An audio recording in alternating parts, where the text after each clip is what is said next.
Bore da. Wel, da ni'n cario ymlaen bore yma yn ein cyfres. Da ni'n mynd trwy yn ystod y grawys ar y thema o ildio. A da ni wedi bod yn edrych ar gwahanol elfennau o ildio dros yr wythnosau dwytha. A heddiw, da ni'n edrych ar un mawr, ildio ein bywydau. Nawr, pan mae rhywun yn dod yn Gristion, mae pobl weithiau'n defnyddio'r iaith yma bod nhw wedi rhoi ei fywyd i Grist. A'r syniad tu ôl i hyn ydy bod da ni'n deud mewn ffordd, da ni'n trosglwyddo reolaeth bywydau ni i fewn i dwylo Iesu. Dyna sydd tu ôl y syniad yma o rhoi ein bywyd i Grist. Da ni'n deud gair Duw, ewyllus Duw, sy'n arwain ni, sydd arwain ein dewisiadau a'r ffordd da ni am fyw. A wrth gwrs, da ni angen yr ysbryd glân i helpu ni wneud hyn. Ond mewn ffordd, dyna da ni'n deud, fel oedd Rhys yn sôn wythnos dwytha, da ni'n ildio gwerthoedd y byd ar gyfer gwerthoedd Duw. Mae'na sort of trosglwyddo yma'n digwydd. Da ni'n rhoi ein bywyd o dan awdurdod Duw.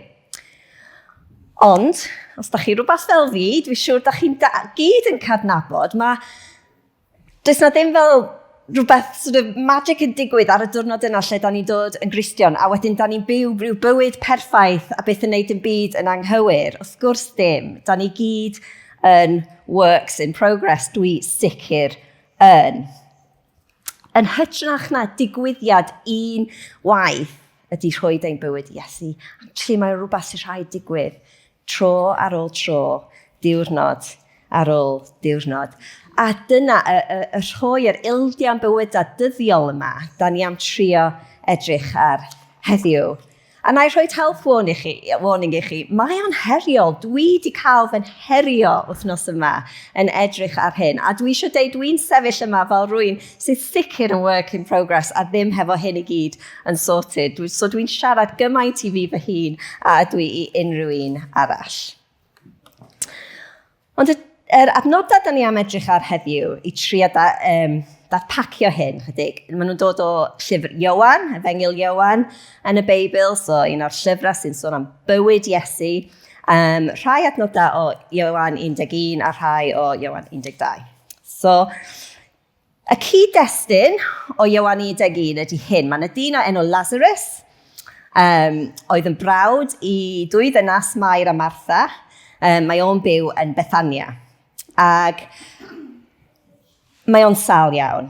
A mae'r chwiorydd yn anfon neges at Iesu i ddweud bod Lazarus yn sal. Oedd Iesu yn ffrindiau da hefo'r teulu yma. A mae Iesu ddim yn mynd yn syth i weld Lazarus, ond ar ôl cwpl o ddyddiau, mae o'n gwneud ei ffordd i Bethania. A dyma lle da ni yn codi'r hanes i fyny. Yn adnod 17, Ioan 11. So pan creiddodd Iesu, cafodd fod Lazarus wedi cael ei gladdu ers 4 diwrnod. So mae Lazarus wedi marw yn yr amser rhwng Mair a Martha'n gyrru'r neges a Iesu yn cyrraedd.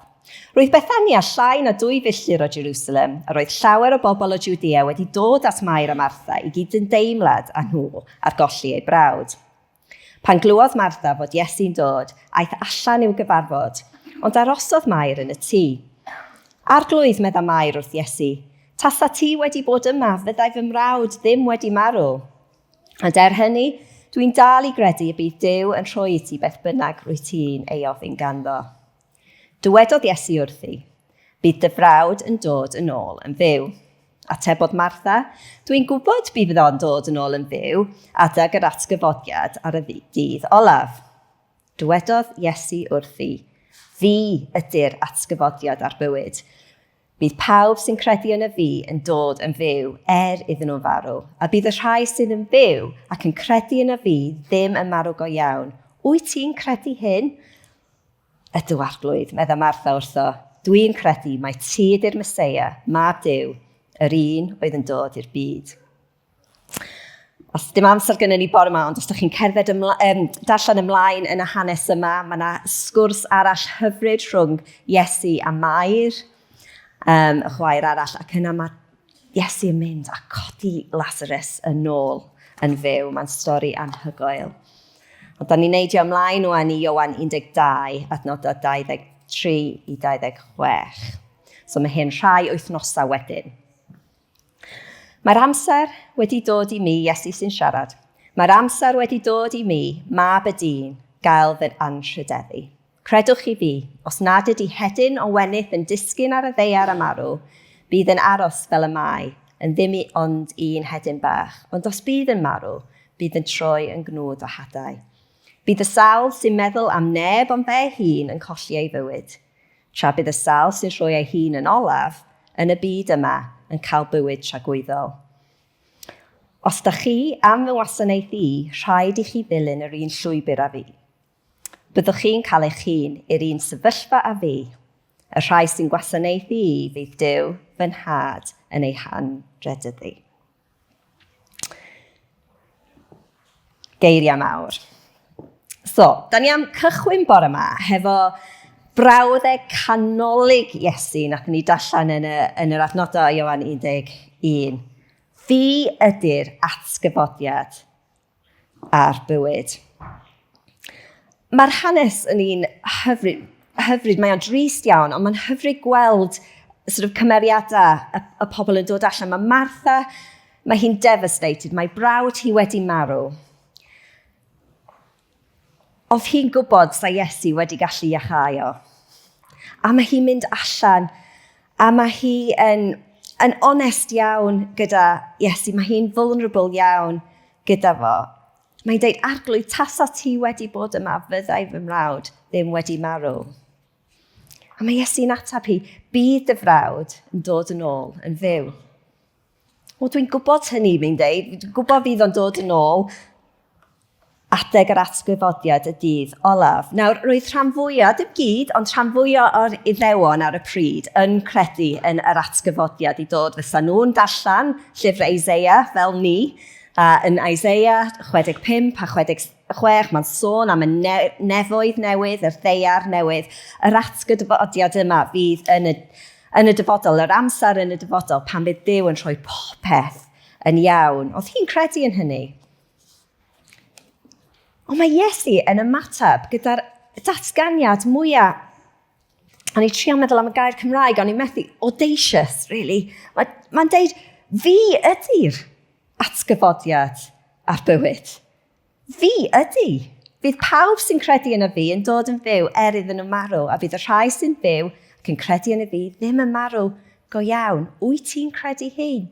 Dydio ddim yn deud, mi fydda i yr atgyfodiad. Dydio ddim yn deud, mi fydda i yn neud y ffordd i'r atgyfodiad digwydd. Mae'n deud, fi ydy yr atgyfodiad a'r bywyd.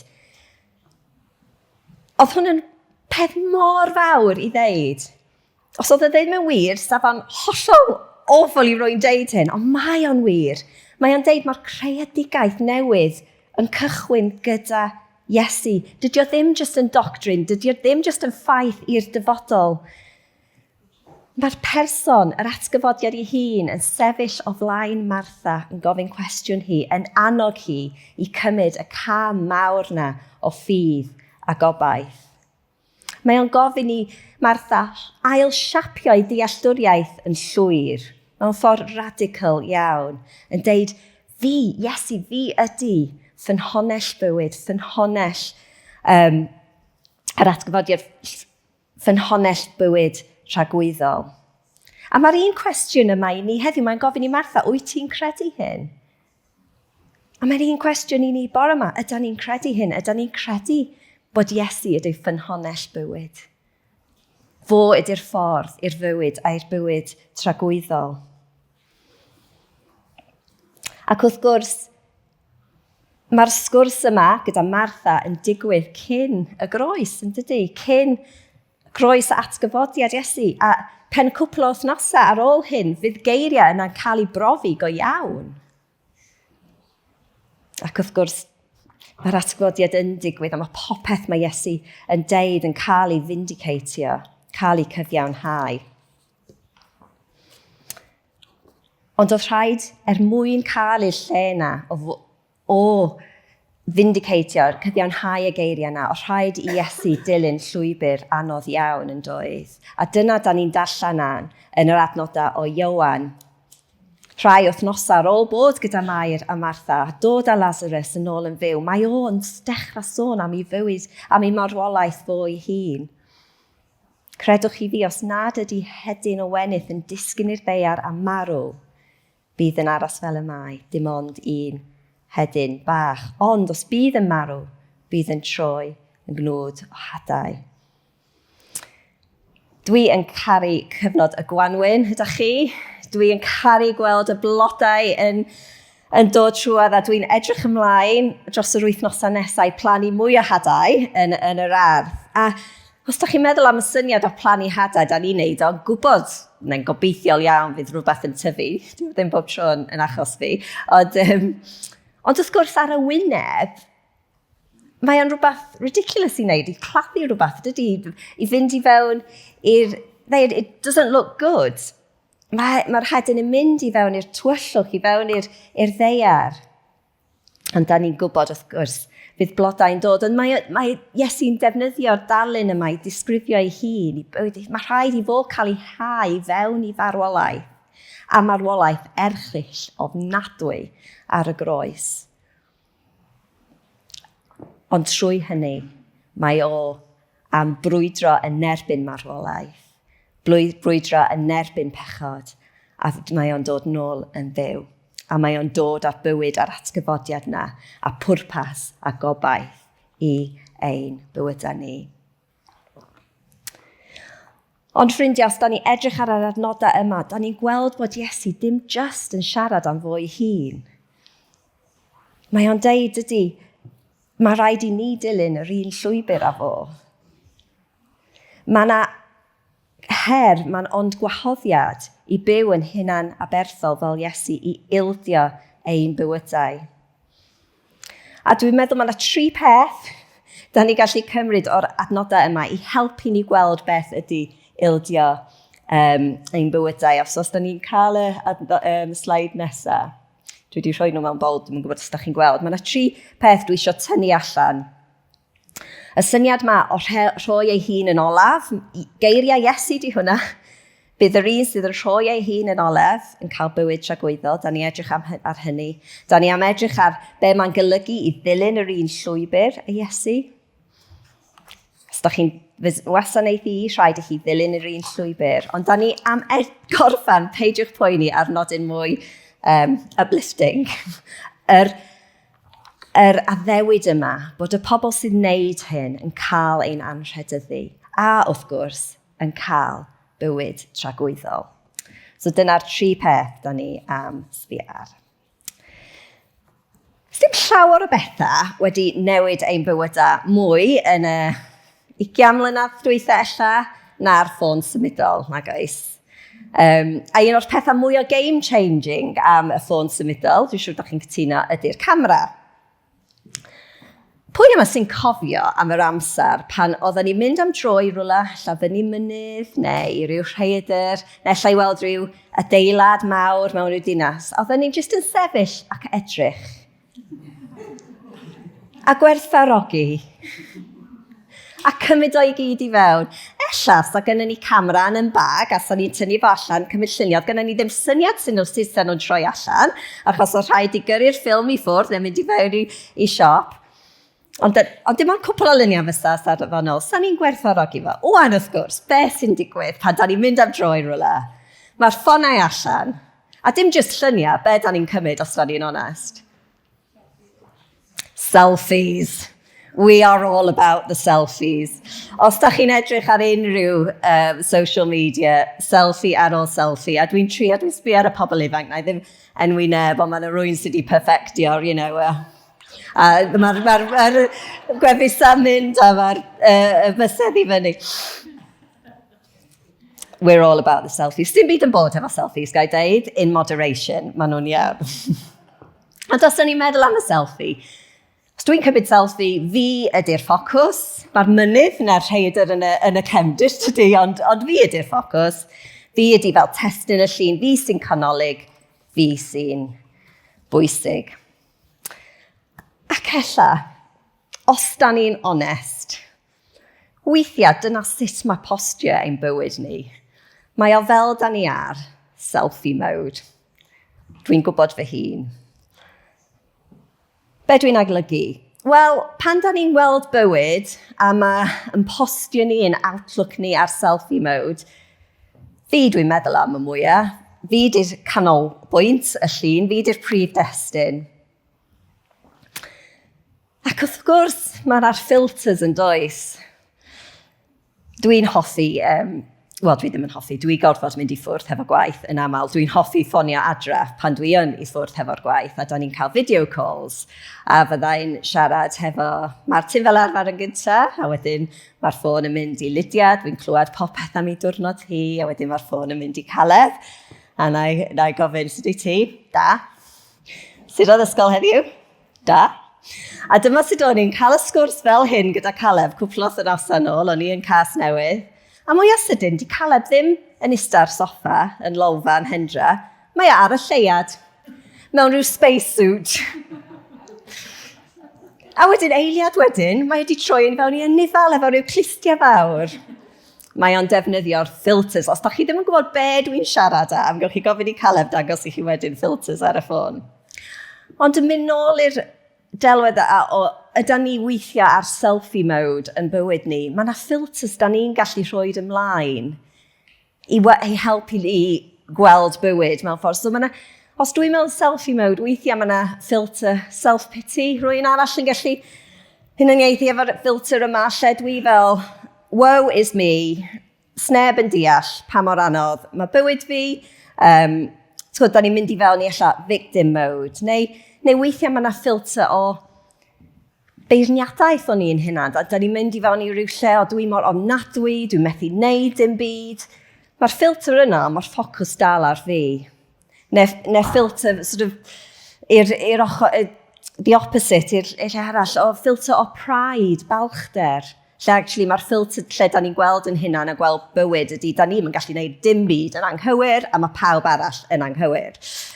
Ond dyma'r filters, a ella bod y mwy da chi'n gallu meddwl am, ond y ffaith ydy, weithiau yn bywyd, da ni ar selfie mode, ni ydy'r canolbwynt o fywyd, ein meddyliau ni, ein priorities ni.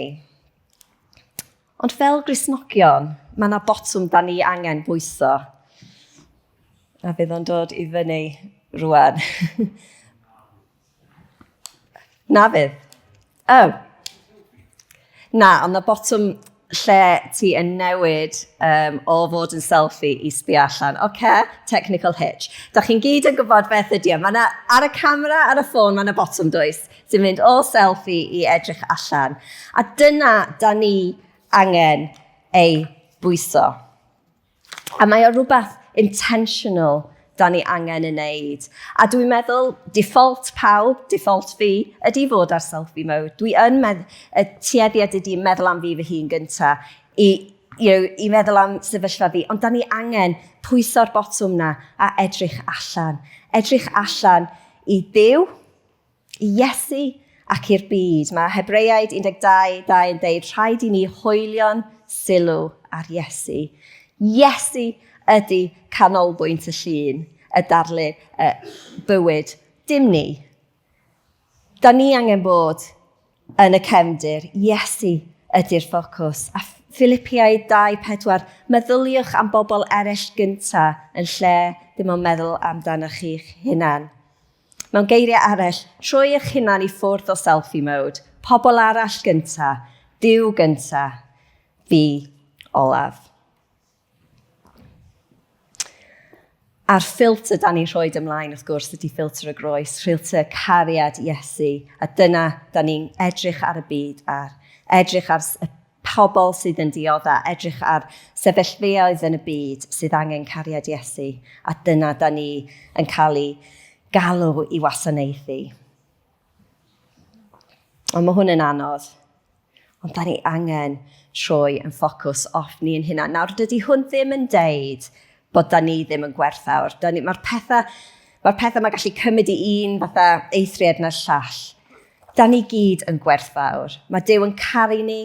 da ni'n precious, a da ni angen edrych ar ôl yn hunan. Mae rhoid yn hunan olaf ddim yn golygu bob tro i fatha, dim edrych ar ôl yn hunan. Da ni ddim yn gallu bod o werth i neb os da ni ddim yn iach a cael rest a balli. So mae'n bwysig edrych ar ôl yn hunan. Dim dyna mae o'n deud. Ond, yn iaith Filipiaid, meddyliach am bobl eraill yn gyntaf. Mae yna dyfyniad, a dwi'n meddwl C.S. Lewis nath ddeud o'i gychwyn, humility is not thinking less of yourself, it's thinking of yourself less. Yeah? Da ni ddim yn meddwl llai o'n hunan, da ni yn blant i Dduw. Da ni'n amazing, oherwydd be mae Iesu di wneud, yeah? Ond da ni yn meddwl amdan yn hunan yn llai.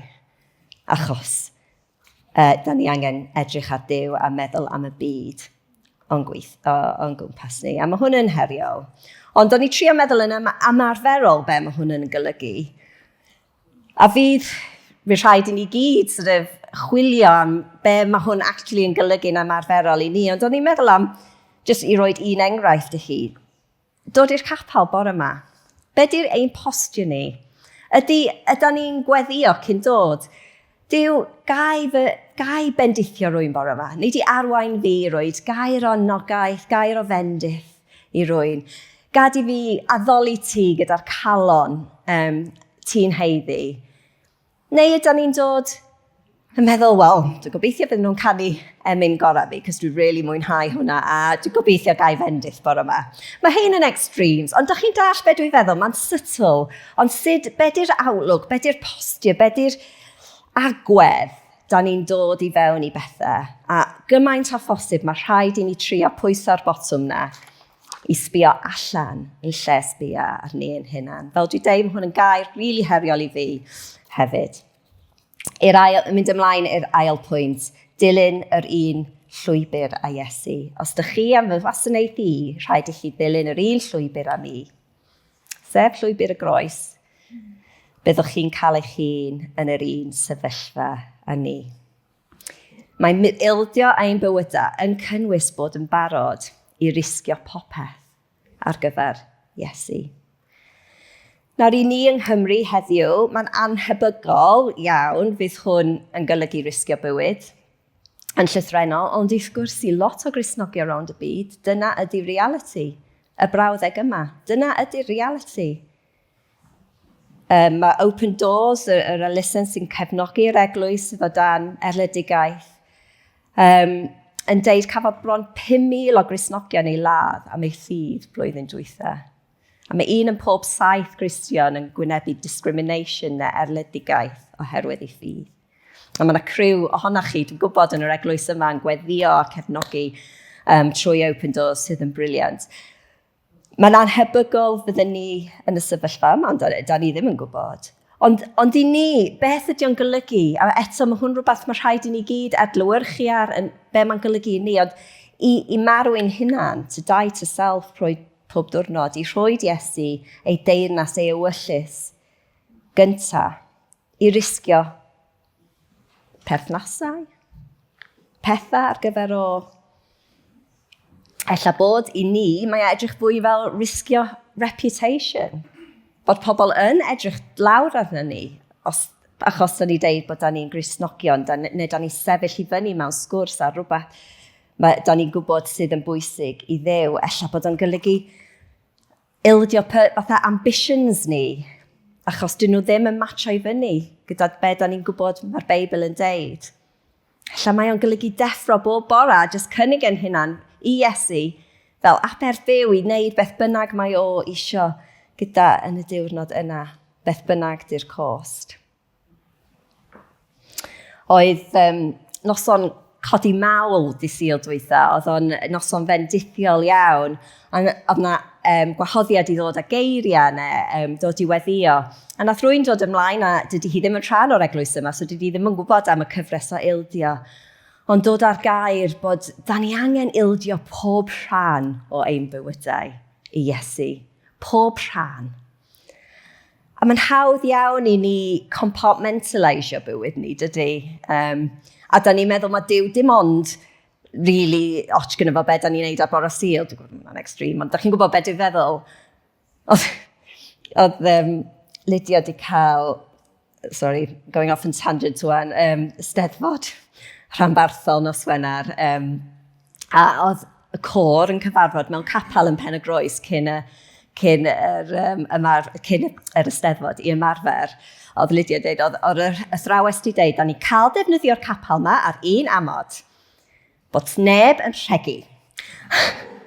A nes i chwerthin o fatha, cos mae Duw dim ond yn poeni be da ni deud mewn capel, ia? Dim ond yn poeni be sut da ni siarad tu allan i capel. Ond da chi'n gwybod beth dwi'n feddwl? Da ni'n gallu compartmentalisio, meddwl mae Duw dim ond, dim ond otsh gyda fo be da ni'n neud yn rhan yma o'n bywyd ni, a dim rhan yna. Mae hwnna ddim yn wir, oedd y gair yma nos Sul dwytha, yn un bwerus, ildio pob rhan, ein amser, ein harian, ein eiddo, be da ni'n gwylio, be da ni'n gwrando ar, pob dim da ni angen dod â fo o dan awdurdod Iesu. Mae Iesu, dim just, pan dwi'n deud arian, dim just be da ni'n rhoi i'r eglwys neu rhywle arall, ond sut da ni'n gwario fo ddydd i ddydd. Ydy hwnna o dan awdurdod Iesu? Be am ein amser ni? Sut da ni'n gwario am amser ni yn plesio Iesu? Mae o bach o destun hwyl yn tu ni, ond dwi wedi rhoi vinted i fyny dros y grawys. Nawr, sdim byd yn bod efo vinted o gwbl, ond o'n i'n ffindio, actually, oedd o'n cymryd lot mwy amser na ddylio fo. Vinted ydi, os da chi ddim yn gwybod, sort of wefan lle da chi'n gallu gwerthu a prynu dillad ail law. Mae jumper yma o vinted, enghraifft. Ond da chi'n cael bargeiniau'n gwych, ond o'n i'n mynd arno fo am amser hir, pob diwrnod, rhyw hanner awr neu rhywbeth. Ond, os dwi'n ffindio mae gennau amser i hwnna, actually sgennau ddim amser i darllen y Beibl, mae yna broblem, does? So dyna oedd her fi ar dechrau'r grawys, i jyst gadael, a os dwi'n onest, dwi'n gwario lot o amser yn meddwl am y bergeinian hefyd, oedd i cael. Ond, da chi'n gwybod, fydd o'n edrych yn wahanol i bob un o'n ni. Ydy'r ffordd da ni'n gwario'n amser ni yn plesio Iesu? Ydy'r ffordd da ni'n meddwl yn plesio Iesu? Ydy'r ffordd da ni'n siarad? Os da ni ar ben ein hun efo'n plant ni, os da ni mewn crowd o bobl, ydio yn plesio Iesu? Mae Rhufeiniaid 12:1 yn dweud, felly am fod Duw wedi bod mor drigarog wrthoch chi, frodyr a chwiorydd, dwi'n apelio i chi roi eich hunain yn llwyr i Dduw, cyflwyno eich hunan iddo yn aberth byw, un sy'n lân ac yn dderbyniol ganddo. Dyna beth ydy addoliad go iawn. A mae hwn yn her mawr, mae hwnna'n gofyn mawr, a da ni'n gallu wneud o nerth yn hunan, nadan, dwi'n sicr ddim. Da ni angen yr ysbryd glân i helpu ni, a mae o rhywbeth, fyddwn ni tan i ni mynd i dragwyddoldeb, yn y diwrnod ola, fyddwn ni ddim yn cael o'n iawn, fyddwn ni yn works in progress, ond dyma da ni angen anelu tuag at, a hefo help yr ysbryd glân, da ni'n medru. A y pwynt ola, cael ein anrhydeddu a derbyn bywyd tragwyddol, ddylio hwnna deud, dim teyrnasol. Tragwyddol. So, da ni wedi sôn a lot am ildio a'r geiriau heriau yma, ond maen nhw geiriau Iesu, a so mae rhaid i ni cymryd nhw o ddifri. Ond mae yna addewid, bydd y sawl sy'n rhoi ei hun olaf yn y byd yma yn cael bywyd tragwyddol. Y rhai sy'n gwasanaethu i fydd Duw fy nhad yn anrhydeddu. Nawr wrth gwrs, trwy byw bywyd, trio byw bywyd aberthol, da ni ddim yn ennill ein iachadwriaeth. Iesu sydd wedi ennill hwnna ar y groes. Ond mewn ymateb i'r groes, da ni yn trio rhoid yn hunan yn olef. Wrth i ni byw y bywyd lle da ni wedi'n cael yn achub, ond da ni yn cael yn achub pob diwrnod. Dyna di'r addewid bod da ni yn cael bywyd tragwyddol. A da ni'n mynd nôl yna i'r geiriau nath Iesu deud i Martha, fi ydy'r bywyd a'r atgyfodiad. Mae o'n cynnig y perthynas anhygoel yna i bob un o ni bore yma. A pan da ni yn y perthynas yna, da ni wedi stepio i fewn i fywyd tragwyddol yn barod. Dydy o ddim just rhywbeth yn y bore. Mae o'n present tense yma. Yn Ioan 5 mae Iesu'n deud hyn, credwch chi fi, mae bywyd tragwyddol gan y rhai sy'n gwrando ar beth dwi'n neud a credu ynddo fi. Dydyn nhw ddim wedi cael eu condemnio, maen nhw wedi croesi o fod yn farw i fod yn fyw. Present tense. Da ni yn y bywyd tragwyddol rwan, mae o'n cychwyn rwan. Mae Iesu'n cynnig i ni y bwer nath codi fo nôl yn fyw ar waith ynddo ni ac ar waith trwyddo ni wrth i ni newid y mowd a edrych allan i'r byd a trio gwasanaethu'r byd. Mae pwer yr atgyfodiad ynddo ni. A da ni'n cael trwy hyn bod mewn perthynas agos gyda Duw a cael ei gymorth a'i help a fatha enabling o pob diwrnod. Mae Galatiaid 2 yn deud, dwi wedi marw ar y groes gyda'r Meseia. Mae Paul yn deud hwnna, mae o wedi marw ar y groes gyda'r Meseia. Wrth gwrs, dio ddim wedi marw yn llythrenol, mae o dal yn fyw. Ond y hen fo wedi marw ar y groes. Dim fi sy'n byw bellach, ond y Meseia sy'n byw yno fi. Pan dyn ni dod yn Gristnogion, mae'r hen berson yn mynd, a mae Duw yn rhoi cychwyn newydd i ni, a mae Iesu yn byw ynddo ni. Wrth i ni ildio yn ddyddiol i Iesu, wrth i ni rhoi ein bywydau yn ddyddiol o dan ei awdurdod o. Mae'r Ysbryd Glân yn dod i fewn a mae'n gweithio ynddo ni a trwyddo nhw. Mae'n olygu da ni'n gallu nabod Duw, y Tad, profi ei gariad a byw gyda pwrpas trwyddo fo. Da ni dal, fel Martha, yn edrych ymlaen i'r atgyfodiad sydd i ddod. Mae hwnna'n dal yn y ddewyd, nefoedd newydd a'r ddeiar newydd, llefydd Duw yn rhoi popeth yn iawn, llefydd na ddim poen, ddim dioddefaint, ddim farwolaeth. Ond da ni'n cael rhagflas o hynny rwan, a cael byw yn y rhagflas yna rwan o'r bywyd tragwyddol. A'r pwynt ola, mae Duw yn y busnes o dod a rhywbeth byw allan o marwolaeth. A pan da ni, when we put to death y pethau sydd ddim yn iawn yn bywydau ni, pan da ni yn ildio, mae Duw yn ei ffordd yn dod a gwneud rhywbeth newydd a dod â bywyd allan o heina, dod â atgyfodiad allan o'r pethau yna. Pob aberth da ni'n neud, mae Duw yn dod â bywyd a tyddiant a bendith. So mae'r galwad i ildio yn heriol, ond mae'r addewid o bywyd gyda yr Ysbryd Glân yn gweithio ynddo ni a trwyddo ni yn un hollol enfawr, a mae o'n wneud ei gyd yn werth o. I Dduw fod y gogoniant. Amen.